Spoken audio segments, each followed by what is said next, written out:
So recently we went back and played a game that we haven't played in a few years, Mercenary Kings. If you guys haven't played that, it is amazing. Uh, so we played it a few years ago, and when it first came out, seemed like a cool game. I think PlayStation had it for free or something. Um, played it, and it was really really good. It's like 2D side scroller with 8-bit graphics, but the depth of it is just amazing with the all the gun pieces you can collect and all the different types of guns you can make. So recently we went back and played it because a friend of ours had got it, and I'm telling you, even after all these years, 4 years ago, 3 years ago, we played it. 3 years Uh, ago. yeah, I think it still holds up really, really, really well. Yeah, the side scrolling action, yeah, I love. But you can go up and down, obviously. Gathering the materials, making so many different types of guns and knives. I mean, that's coming back and just relooking at all my inventory and seeing what I can build now and and all that. I mean, that's like a dream come true for me. That's the kind of game I like. A lot of people might call it a grind or something like that, but to me, you have a structured path of your missions, and you just almost every enemy drops something that you collect that's useful, or that you can sell for money. Because the one downside of the game is everything costs so much money. I mean, you have to spend a lot of your currency on one of the simplest weapon parts, and you're out of money.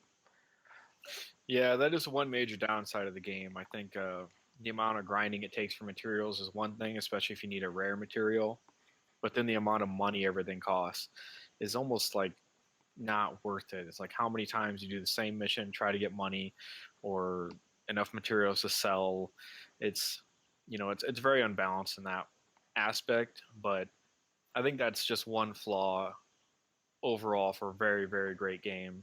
And I think as an indie developer, it's like a genius move. If you make your game look crappy, it holds up for many many years because it's made to look that way. We don't go back and look at the graphics and say, "Oh my god, I can't believe they made such terrible graphics." It's like they made it look, 8-bitish on purpose. And I would argue to use the word crappy because I think the graphics had a lot of charm to them. I mean, there's a little poop in the outhouse on the bottom. I mean, there's so much detail on this 2D game that's pixel based. I don't want to say crappy. That it kind of blows my mind. There's uh, all the environments just look really great, and kind of like how you said, it's gonna hold up for years to come because that's a style that's perfected. Like it's Yeah, not that's polygons that are gonna be too pointy or anything like that. This is perfect. yeah, that's totally what I meant. Pixelated. I couldn't think of the word at the Pixelated, time. crappy. It's kind of similar. And one thing I missed the first time playing it, that going back and playing it again, that I really really love about it is the subtitles or subtext for like the gun parts. Uh, so, for example, there's a hunting grounds that you can go to, and if you make it to the end of the hunting grounds, you see all the developers in a room, and they give you parts. The gun parts aren't very powerful or anything, but uh, when it's like called a tribute gun, if you get all the parts, you can put together your tribute gun. And at the subtext says, "This is not the greatest gun in the world, but just a tribute to it." Which is of course Tenacious D. right, Tenacious D, their song, this is not the greatest song in the world. It's just a tribute to it. Mhm. But all their gun parts have like little subtext like that. That's just super fun to read, and Yeah, they give so many references. It's just the amount of detail they put into it is just amazing in that regard too.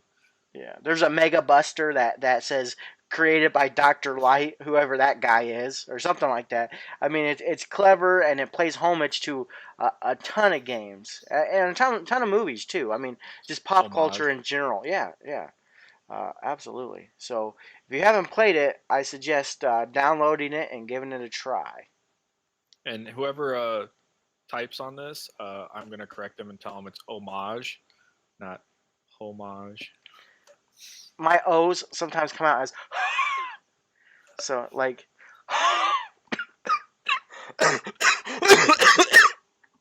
See what I'm saying? You keep that in.